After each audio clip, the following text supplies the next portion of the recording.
WNST, Towson, Baltimore, and WNST.net. The airplane is pointed toward Atlanta, Georgia, not just for Waffle House and peaches. Luke Jones and I will be on Radio Row at Super Bowl 53, doing all things Patriots and Rams next week. All of our Super Bowl coverage we brought to you by our friends at Lightbridge Health Sports Medicine Institute. Doctors Craig Bennett and Dr. Kevin Crutchfield are both going to be joining me this week and the week after next. And, of course, next week we'll be doing a lot of medical discussions there about concussions and all that sort of thing. I have been treated for my elbow over at Lightbridge Health Sports Medicine Institute in Foundry Row in Owings Mills. We got Cal Ripken playing on the ads. Make sure you know about them. They are the new game plan for all of your sports medicine-related needs. Also, Royal Farms, real fresh, real fast. I am going to take the tasty Kona Blend coffee cup down with me, but we will not have the fried chicken or the Western fries next week of Royal Farms, so have to load up on that now. Luke, the Ravens have been very, very quiet. And, the official word on the Harbaugh thing, I don't think you or I ever really believed he was leaving. We just felt like if he was going to leave at some point over the last 10 days, it would have been a good time for him to do that or for the team to get a draft pick if they didn't want him to be around. Apparently, the kumbaya happened this weekend on the weekend getaway in Jupiter, Florida, down at Steve Bisciotti's palace. This is an annual thing that Steve has done for as long as he's owned the team, bringing the brass down and talking about things. I guess at some point this week after the holiday and before we leave for Atlanta, something's going to shake out of a tree and there's going to be a press conference and someone's going to take a leadership role with the Ravens. But the last 2 weeks have been very, very quiet, Luke. It has been, and it's uncharacteristic. I mean, we focus so much on the state of the Ravens, their season-ending, season review kind of press conference, and it's not it's not all that unusual that they haven't had that yet, but John Harbaugh hasn't talked since the season ended. I mean, since the 10 minutes after the Chargers playoff loss, we haven't heard from him, and that's very unusual. He usually will talk anywhere from the next day to maybe Thursday. I think last year he didn't talk until Thursday, and we found out later on that Steve Bisciotti was at least ever so briefly considering making a change there. But for John Harbaugh to not even talk for, we're going on more than 2 weeks since the season ended, it's unusual. I think it's pretty obvious that the contract talks have held that up. I think it's kind of a flimsy excuse because he's under contract next year. And to your point, once we got 3 or 4 days removed from the end of the season, I think it was pretty obvious at that point that Harbaugh was staying. I have very little doubt that Harbaugh's agent was on the phone with various teams at various points over the last 8 weeks, especially after the Packers fired McCarthy, to just get where the tectonic plates are. You know what I mean? I mean, the team was 4-5. I mean, I don't know what to say other than you have to sniff around. If you're going to get thrown out, you better be looking for your next job, right? And so I don't know whether there's damaged feelings there or damaged egos or, when press conferences, are delayed and Friday night press releases are released that John Harbaugh is going to be coaching. All of it's been weird the last 2 months, honestly, for me, for an organization that's been incredibly stable. And I'm sure they would say that in Pittsburgh right now, too, where when you don't win, it's weird everywhere. It's weird in New Orleans this week, right? I was just going to say, I mean, and frankly, it's not a bad thing that it's a little weird. There should be some rattling of cages a little bit when, face it, you have one playoff win in the last 6 years. Now, they won the division. They made the playoffs. They had a 6-1 finish after a 4-5 start. They have a 22-year-old quarterback that they drafted in the first round, and they are kicking out a former Super Bowl MVP for this young quarterback. So there are reasons for optimism, sure, but when you haven't been winning as frequently, there should be some uncertainty. There should be, you don't want people to be too comfortable because that means your standard's been lowered, and that's something that we've talked about a lot the last few years, whether there has been more of a feeling of complacency than there should be. And, look, that's not to say that I believe John Harbaugh should have been fired. I think he prove that he's a strong leader once again, prove that he can be adaptable, and this team was able to change course midway through the season. That's certainly a profile that warrants holding on to him, but to what degree? As far as what this extension is going to look like, is it 3 or 4 years? Is it 5 or 6 or longer than that? But to your point, as far as talking about his agent and talking about John himself, of course you're going to want to go out there and gauge what your value is. Even if you don't expect to go anywhere, you need to know your worth. And that's no different than when a player is a restricted free agent or a player hits the open market. You want to find out what you're worth. And even if you have no intention of leaving, you need to know your value. And that's where I think his side has certainly done that, and through back channels. And not saying that there's any smoking gun or evidence of that, but I think we all know from a logic, a common sense standpoint. And then on the flip side with the Ravens, how long is Steve Bisciotti willing to commit to John? Does what happened this year over the final 7 or 8 weeks of the season completely wash away what happened the previous 3 years that they missed the playoffs? I don't know. Well, I would say Steve is also a little gun-shy because of our partner, Brian. He doesn't want this thing. Let's say Lamar can't play or gets hurt, and they go 3-13 next year and bounce back with a 6-10 2 years from now, and John's got 3 years left on the deal. And their draft picks are. I don't know. I don't know where I can't predict that, but I can say this with full authority and full.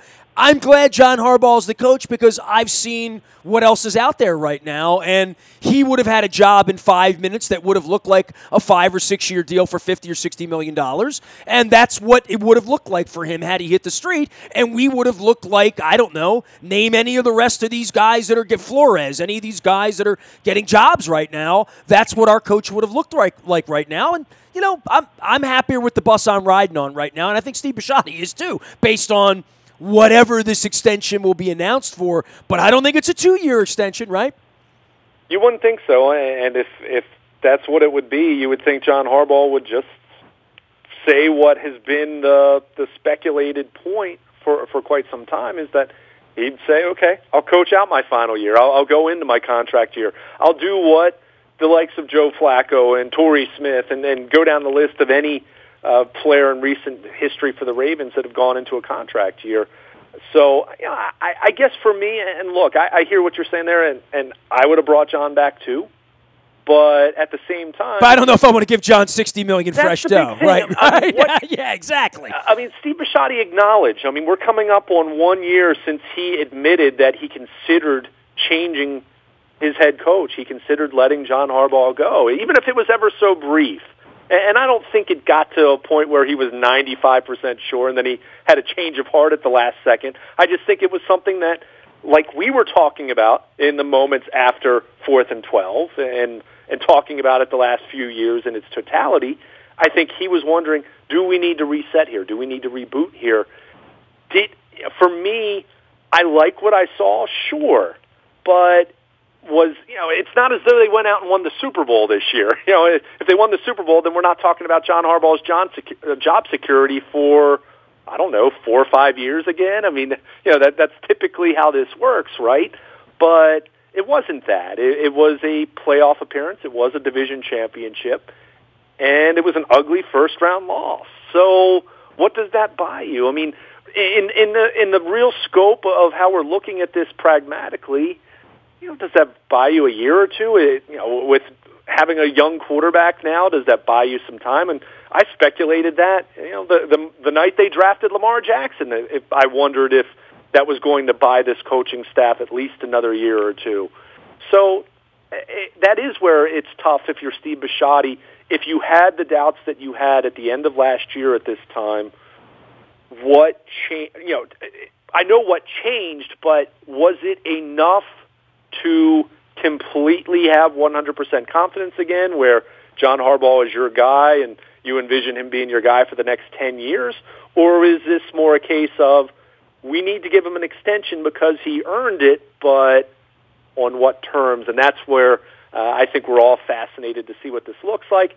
Now, I'll say this much, to the point or the scenario that you laid out, because of what happened with Brian Billick after 1 year after he was given an extension, I think we all need to be very clear that just because they're giving John Harbaugh an extension now doesn't mean that he'll be coaching the team in 2024. He's going to be coaching the team in 4 years if they miss the playoffs 3 out of the next 4 years. But certainly the circumstances changed over the last 12 months, and it's going to be really, really interesting to see how this all plays out. And let's face it, I mean, we've talked about this, and I don't want to just put it all on Lamar Jackson's development either. I mean, there are a lot of other older players on this team who have been very pivotal parts of this organization for a long time that are very much, their careers are winding down, whether it's going to be this offseason or... Well, look. There's no emotion about this. They just broke up with Joe Flacco, who is as good a guy as they've ever had in the organization, the best quarterback they'll probably ever have in the organization. Next time they draft a quarterback that lasts 11 years and wins a Super Bowl, wake me up when that happens, and doesn't miss plays and makes the playoffs the first 5 years in a row and takes them to championship games, and guys drop balls in the end zone in New England and miss kicks, that affected his legacy here. But they threw Joe Flacco out of here with very little emotion. They're going to deal him off for a second or third round draft pick in the next couple of weeks, maybe next week for all we know. Depends how badly people want him and want to take on his salary. So I don't know that there'll be any more romance about Terrell Suggs than there was about Ed Reed, or that there will be about Marshall Yonda than there was about John Ogden or anybody else. That if you feel like we need to retool this thing, and quite frankly, they feel further away from a championship than near a championship in my mind, based on the players they have, the contracts they have, where they are, Eric taking over. This feels like, John, we're going to start the train all over again, and we've got this kid at quarterback, but we're not expecting 14 wins next year, because I'm not expecting 14 wins next year.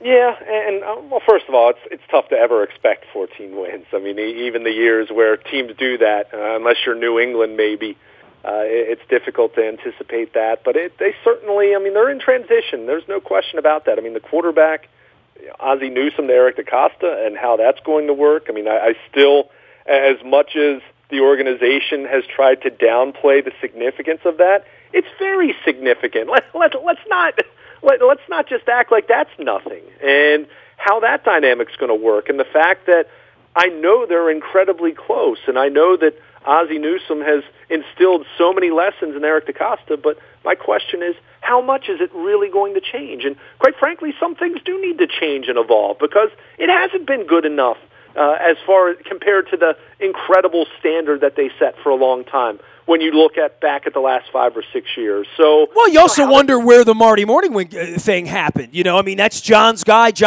and all of a sudden he's gone now, and John has had to adapt and evolve through all sorts of things, including in the middle of the season where, the entire offense changes and his team changes.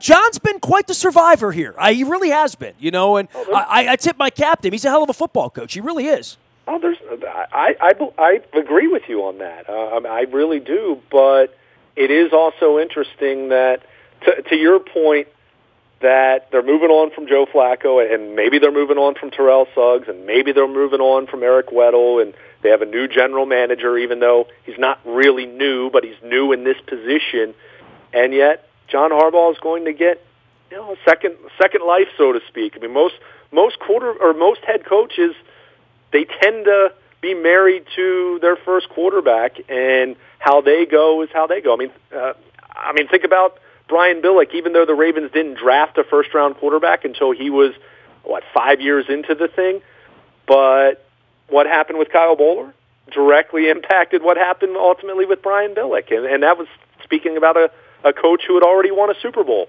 by the time that Kyle Bowler arrived. So I'm guessing John Harbaugh is not going to get a third first-round quarterback, if I'm looking at this pragmatically, but for him to get two, that's pretty unusual, especially in a circumstance where you're kicking the first one out the door.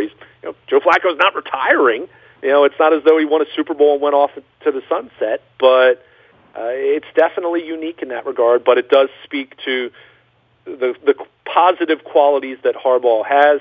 I think what will be interesting, though, is can he overcome some of what are viewed as deficiencies? And I think offensive coaching staff are one of the things that top the list. I mean, I think even though some of the coordinators he's had to change and moved on because, in some cases they got a head coaching job elsewhere, but he's had to fire coordinators. And, it's one thing to let Marty Morningwig go, to your point, and promote Greg Roman, but what else are you doing to maximize the return on the investment of Lamar Jackson? We all have said over and over and over that what they were doing at the end of this season was not sustainable.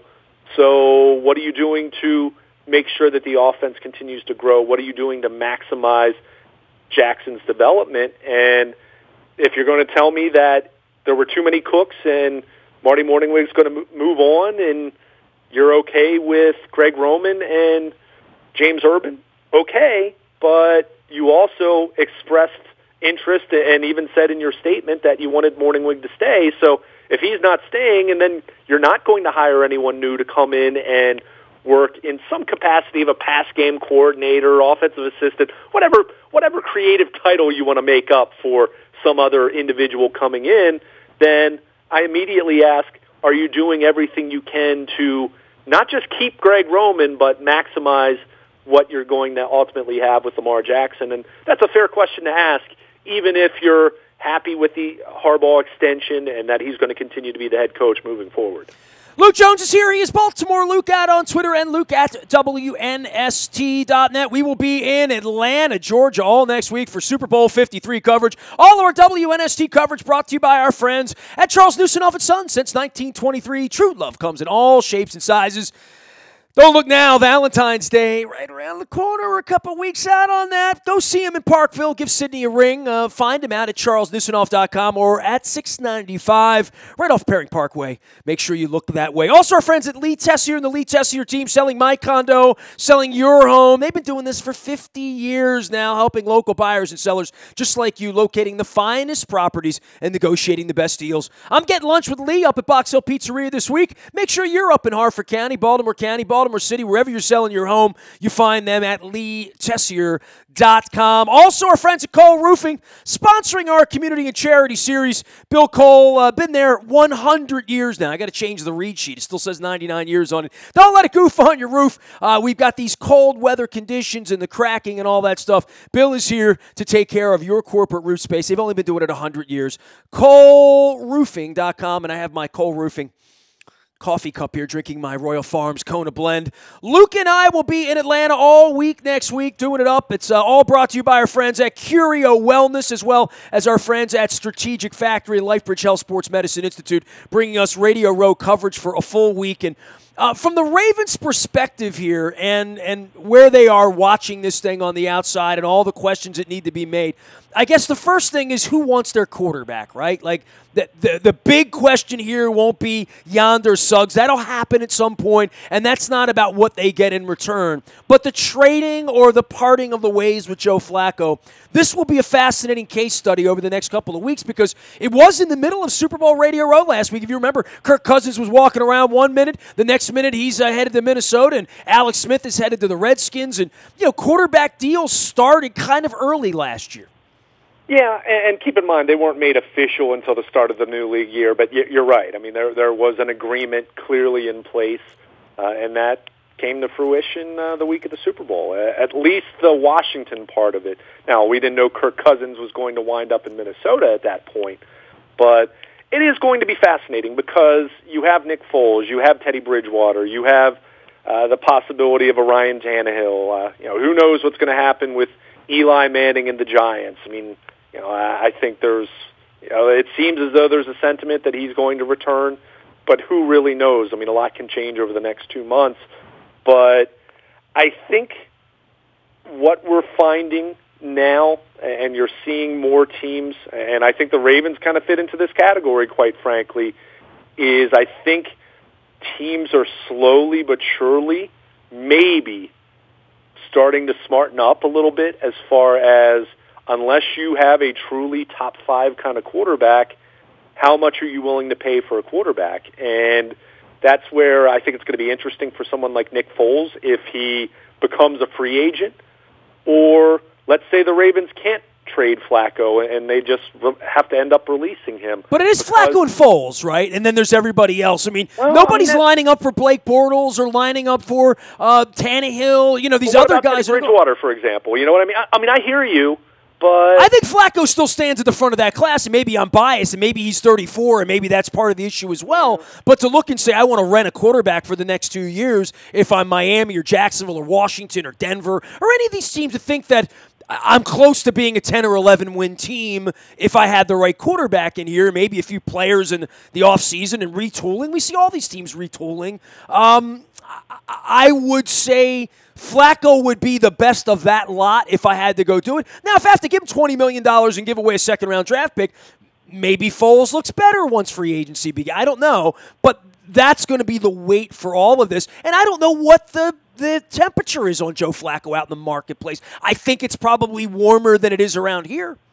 Yeah, it's going to be fascinating. I've really gone back and forth and struggled with how much appeal is going to be there for him because of some of the factors we laid out. Now, I want to be very clear about this, and I've said this before, and I'll say it again if it comes up.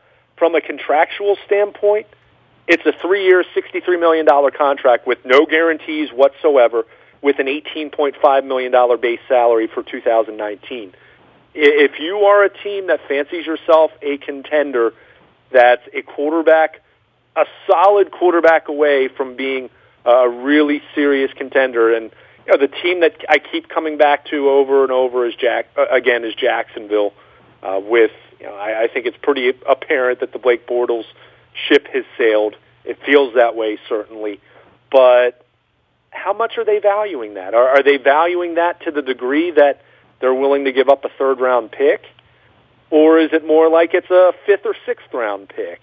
Or do they say, you know what, we don't think Joe Flacco's even an $18.5 million quarterback at this point, but we think he's a $14 million quarterback, and we think we're still going to value him higher than any other team, and we'll wait the Ravens out, and we'll make them release him. So I'm not completely 100% convinced that they are going to be able to trade him. You got to really want him to deal and pay. He's got to be your guy, and so you got to be. I can't live without him, right? You got to be. Sure. I have to have him, not Foles, not these other guys. I want that guy, and I'm willing. And it only takes one, right? And he did win a Super Bowl, and he did look pretty good in September, and he was walking upright. And, you know, I don't think there's anything wrong with his arm. There's nothing wrong with his head. There's nothing wrong with his legs. You know what I mean? Like, at this point, you know, if you're the Dolphins or the Jaguars, you're not going to do better than him, right? Yeah, but you're also thinking in terms of what we're seeing more and more when you look at the teams that are getting to the Super Bowl, teams that are having this competitive window. I mean, look at the Rams. We're going to be talking about the Rams for the next 2 weeks.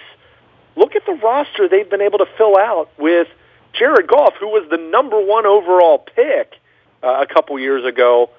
But look in the old days, that was a $21 million signing, right? Look at the roster that they've been able to build around him. And by the way, the first time, they were the last ones to live with Sam Bradford, right? I mean, that was the last bad number.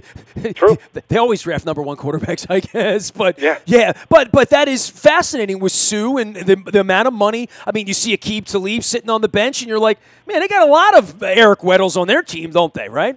Right. And that's where, you know, we've talked about this kind of in passing, but we've mentioned it more than once about the fact that, okay, you've decided Lamar Jackson's your guy, then build around him. You're going to have a really cheap cap figure for your quarterback the next 2 years. Take advantage of that, and that's where it's going to be interesting for the Ravens. But in the case of a Jacksonville, who, if you look at their cap picture, it's not what it was a couple years ago. So can you afford a Joe Flacco on top of needing to give up a draft pick for him? And you said it only takes one. For me, for a trade, you kind of need 2, right? Because if it's only 1, they just say, well, you know what, I'll offer you a 6th-round pick. I'll offer you a conditional pick, a day 3 pick. But if there's no one else bidding for him, I'm not just going to give away a 3rd-round pick because that 3rd-round pick has value. So, I've had varying degrees of confidence in their ability to trade Flacco, and I think there's certainly going to be dialogue. I think teams are certainly going to be interested, but to what degree? Because it's not just a matter of saying, oh, wow, a third-round pick. It's a third-round pick. And oh yeah, you have to pay him that money. Now I think they'll get a third-round pick. Now that I'm going to predict they're going to get a third-round pick. If they got a second-round pick, I think that would mean there's a hell of a market for him. If they get a fourth-round pick, it means they kind of gave him away. I don't think they're going to have to give him away. I think they'll get the 79th pick in the draft. You know, they'll get something like that. You know, they'll get a pick somewhere between 75 and 100 for him, I think. Yeah, I would be surprised if it's higher than a third at this point now, and maybe I'm wrong, but I think there are just enough appealing options, other options out there that are going to carry some level of intrigue. Like I said, even a Teddy Bridgewater, who a few years back looked like he was going to be the franchise guy in Minnesota before his knee injury. So, you know, are there teams that say, if I'm talking about a bridge quarterback and I'm planning on drafting a guy, and let's face it, any team that's going to acquire Joe Flacco, I would think, is still going to be looking to draft a quarterback for the future. Yeah, if you give Flacco up, like literally, right? If you take Flacco for a third, that's the third-round draft pick you were going to use to draft your Teddy Bridgewater or whomever. Well, not Bridgewater, but whoever your Chris Redmond would be, or whoever your Lamar Jackson would be, who would have been a second-round draft pick. Right. So that's where I think it. You know, I think there's some interesting decision making for some of these teams that kind of find themselves in, I don't know if I'd say no man's land, because I think any team that's going to be looking to acquire Flacco still it feels that they have a pretty good core, that he's kind of the final piece, or at least the temporary bridge piece between now and whenever their young quarterback that they end up drafting is ready to develop. So it's fascinating. It's very much going to be driven by how these 3 or 4 teams that we're talking about, you know, whether it's Jacksonville, Miami, Washington, whoever it might be, how they view Flacco, how they view the other quarterbacks in this market, how they view the quarterbacks in this draft, and where they kind of sit in the pecking order as far as being able to grab one of these guys. I mean, there are so many moving parts to this.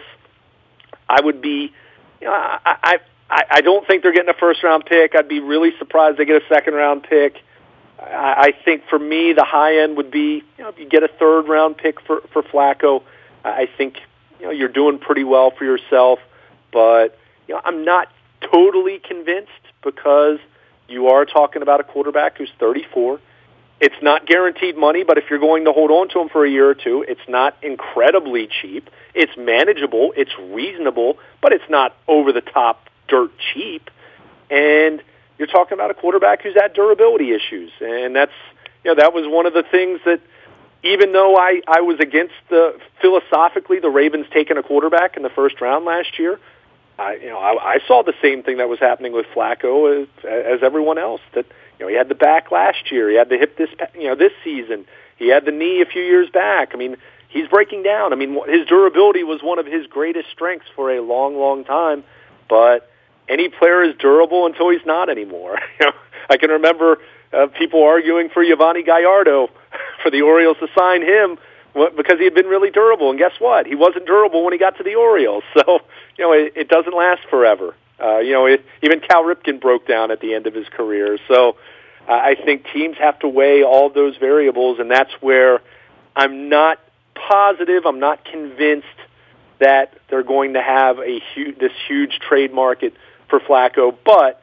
if they get 1 or 2 teams interested in him, then I think, you know, they might be able to come away with a day 2 pick, or at the very least an early day 3 pick, which is better than just cutting him and saying goodbye and not getting anything out of it other than a little bit of cap relief this season. He is Baltimore Luke, and Luke at WNST.net. Find him out on Twitter, Facebook, anywhere the web serves you. And, of course, breaking all of the news on our WNST tech service is all brought to you by Coons Ford of Security Boulevard. Dennis will be here on Thursday from 3 until 5, getting you ready for the weekend, getting you ready for the Pro Bowl. We're all excited about the Pro Bowl. Luke and I will be in Atlanta all next week for Super Bowl 53 coverage. I've already started started to book guests. We got great stuff coming up. If you followed us over the last 26 years, you know about our Super Bowl week. So I'm sort of resting comfortably through the cold freeze here. Also keeping up with the Terps and the Orioles and everything that's going on around the Ravens this week and getting ready for the state of the Ravens and Steve Bisciotti and where the organization is headed as we get into the offseason. The Patriots are back in the Super Bowl. It'll be Patriots and Rams in Atlanta next week. You can find me on Facebook and Twitter and LinkedIn and Snapchat and Instagram and streaming live on our Facebook as well as our YouTube WNSTV channel. Don't forget the buyatoyota.com audio vault is out there 24 hours a day from anywhere in the world on your mobile device by downloading the TuneIn radio app. We do come in crystal clear from anywhere that you happen to be. Our morning newspaper is also a great way to stay in touch with us. Sign up once at 7 a.m. It comes digitally to your email inbox. Get it on your phone, your laptop, your iPad, on the way to work,